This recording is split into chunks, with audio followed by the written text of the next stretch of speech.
Okay, hi, my name is Sophie Liu. I guess a few fun facts about me. I'm a math major in biostats. I got in this spring. It's still weird to say. I like running and I love anything like chocolatey, peanut butter. I want to be a Chem LA for organic because with the biostats degree and some math courses and the cohort being really small, a lot of classes are offered fall only. My cat is here. Ignore him. Sorry. But a lot of the classes are offered fall only, so I don't think I'll have the room in my schedule to take organic too. And I really want to stay fresh, but also because it's such an enjoyable class. And I think, honestly, it's a lot like pure math in that aspect.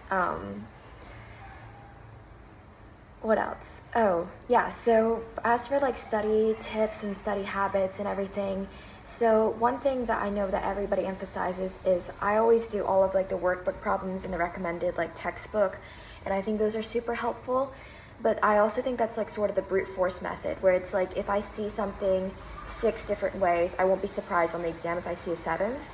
But if anything, like the math course I took last semester, 521, it taught me that honestly, like if you step back far enough and if you don't make like any kind of statement, any kind of fact without asking yourself why, then you end up looking at all the problems and they're all the same thing. It's just the same problem over and over again, and you can really maximize and like be more efficient with your studying if you go like far back enough and just know about like carbocation like stability and why it's going to form the most like stable alkene and why it might add anti-Markovnikov, or I think I butchered that, but a lot of it, there's a lot of ambient noise, I'm sorry, but a lot of it's just knowing that it's different that way than actually just brute force method, although the brute force method is guaranteed to work. So that's something that I would emphasize with anyone that I'm helping out, that you can't make a single statement in Orgo without asking yourself why, asking yourself like how this has to do with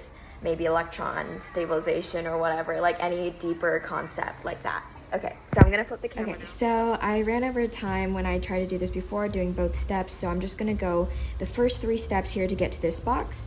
So what we have right here, when we are adding our Mg, because it's Grignard, and we can do this because it's not acidic, so the hydrogen will not interfere. So because of this, we have the partial positive here and partial negative, so our carbon can actually act as a nucleophile.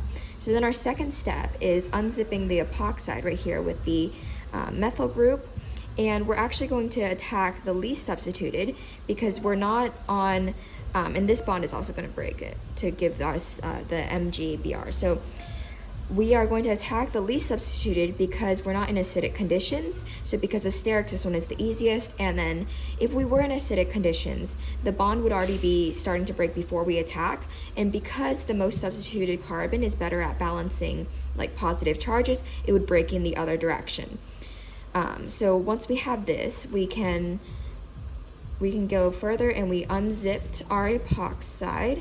So let me just count carbons and make sure I did that correctly. So we have that negative charge right there. And I believe the methyl would be attached right here. And we're maintaining stereochemistry because we did nothing to affect this bond right here. We're just breaking the one over here and breaking that one. And then we have the H3O plus workup. And so this will just protonate our negatively charged oxygen, and it will always just like attach to the most basic atom, which is our oxygen in this case. So then we just end up with our alcohol. And that was what we're gonna put in this box right here, and then go on to step 2, which, yeah, cool.